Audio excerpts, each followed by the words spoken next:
अब मुफ्त में लोगों को उपलब्ध कराई जाएगी देश भर में।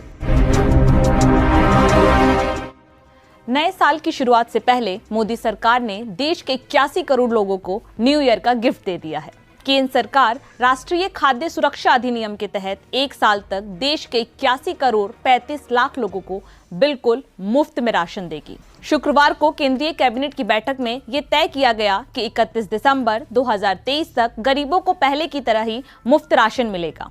इसके लिए पहले से चल रही प्रधानमंत्री गरीब कल्याण योजना का राष्ट्रीय खाद्य सुरक्षा योजना में एक तरह से विलय कर दिया गया है। प्रधानमंत्री गरीब कल्याण योजना के तहत 81 करोड़ 35 लाख लोगों को 5 किलो अनाज प्रति व्यक्ति प्रति माह मुफ्त में दिया जाता है और अब यही राशन राष्ट्रीय खाद्य योजना के तहत बिल्कुल फ्री में मिलेगा। इस बीच एक सवाल ये है कि मुफ्त राशन देने का खर्च कौन उठाएगा और इसमें कितना खर्च आएगा। तो मुफ्त राशन देने पर 2 लाख करोड़ रुपए की लागत आएगी और इसका पूरा बोझ केंद्र सरकार उठाएगी। केंद्रीय मंत्री पीयूष गोयल के मुताबिक राष्ट्रीय खाद्य सुरक्षा एक्ट के अनुसार जो अनाज लोगों को देती है उसके लिए चावल पर 3 रुपए, गेहूं पर 2 रुपए और मोटे अनाज पर 1 करना पड़ता है। अब माननीय प्रधानमंत्री जी ने एक ऐतिहासिक फैसला ये लिया है कि नेशनल फूड सिक्योरिटी एक्ट के अंतर्गत जो गरीबों को अन्न सुरक्षा दी जाती है, खाद्य सुरक्षा दी जाती है, ये अब मुफ्त में, पूरी तरीके से मुफ्त में लोगों को उपलब्ध कराई जाएगी देश भर में।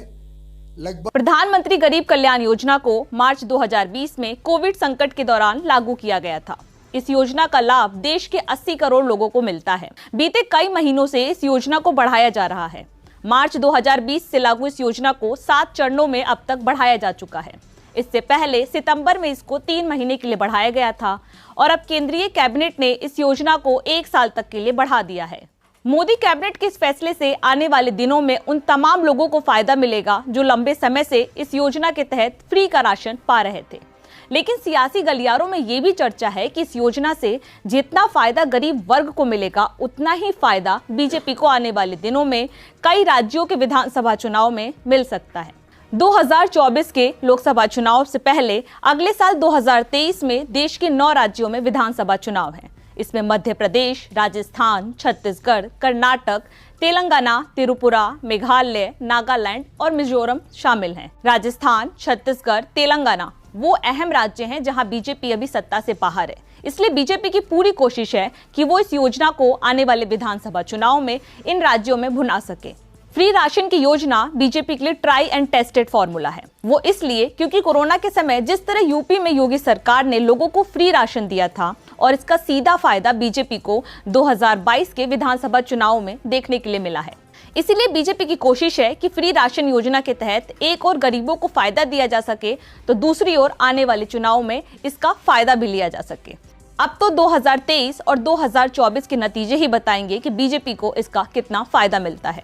नवभारत टाइम्स ऑनलाइन की